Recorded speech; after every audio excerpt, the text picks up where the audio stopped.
A lot of you guys think that I have no heart towards overweight people, drunks, and drug addicts by the way I speak about them. The only way they're gonna change is if they hear the negative way that they're fucking viewed. And the thing is, why would they disagree? They view themselves the exact same way I view them. They know they're fat, dumb, lazy pieces of shit. They get it. But yesterday, this is the sides of me. So I go in Smoothie King in Miami, right there by the beach. And I get a shake, and then a fat, pasty fuck walks in. He's a jolly fuck, okay? He's a fat, jolly fuck. He's all pasty. He's like, he just wants to be a nice guy. You can tell he's probably a genuinely nice guy. But he's going through some stuff. You can tell he's going through some things. He wouldn't be emotionally eating if he wasn't. What are the things he's probably going through? He's probably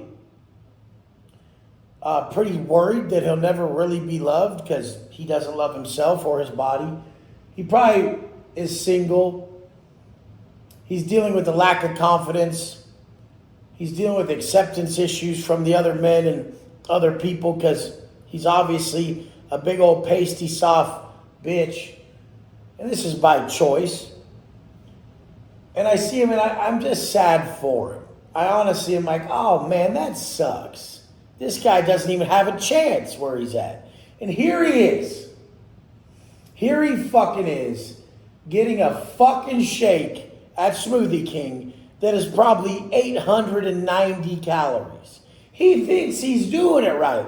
He's like, I went to Smoothie King. I'm trying to eat better. And he's still just going to end up with tits like a soft bitch who is just a happy-go-lucky fuck who will never really find what he's looking for in life.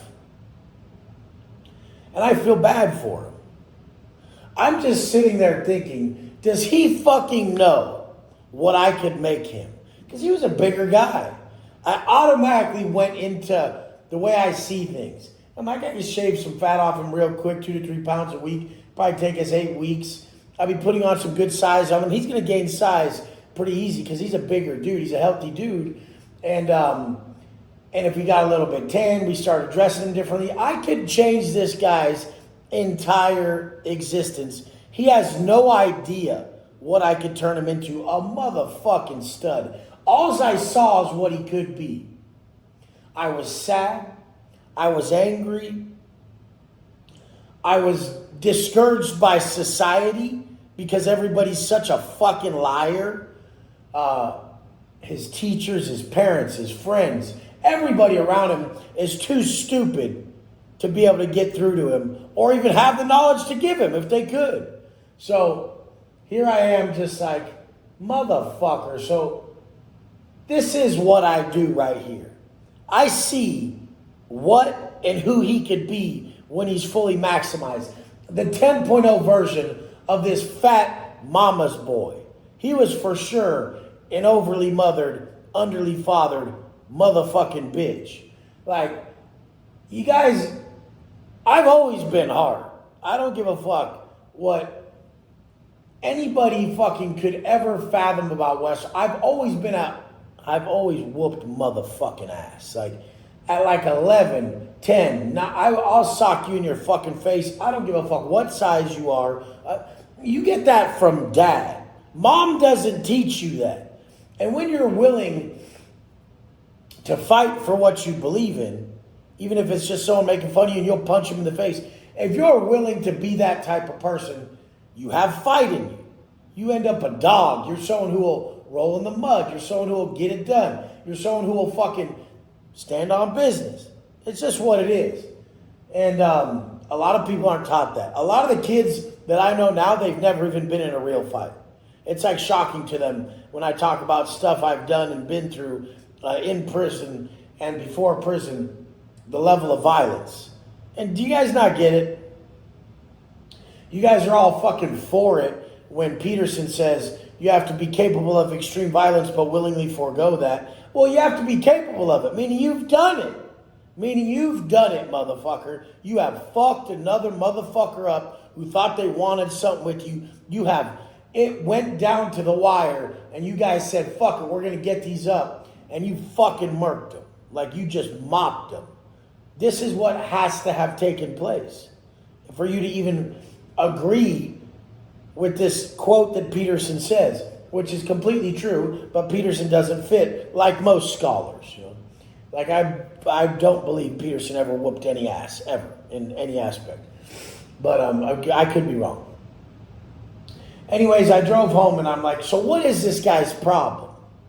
He's going through something and he's choosing to opt out of doing the work that would strengthen him because he's weak. He's weak. He's going through something. He's in a weak state.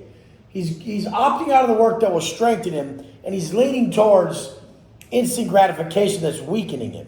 So you guys, I'm trying to tell you at this point, when you're emotionally damaged, when you're going through some life adversity, when you're not feeling at your strongest, you have to choose strength. You have to choose to go do motherfucking burpees, 200, eat the fucking floor, and just tell yourself, motherfucker, you can't stop me. I'm a straight killer, bitch. What the fuck? Instead of eating a bunch of bullshit and saying, oh, I'm a fucking fat piece of shit, no one can love me. Do you understand that I know exactly how that guy's been speaking to himself and treating himself to end up that person?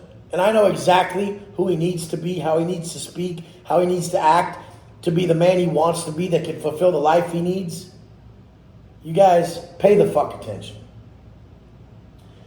During times of adversity, do not opt out of the work that strengthens you. You need to be strong at this time. And do not lean towards instant gratification that straight weakens you. That's the key. I love you guys. Let's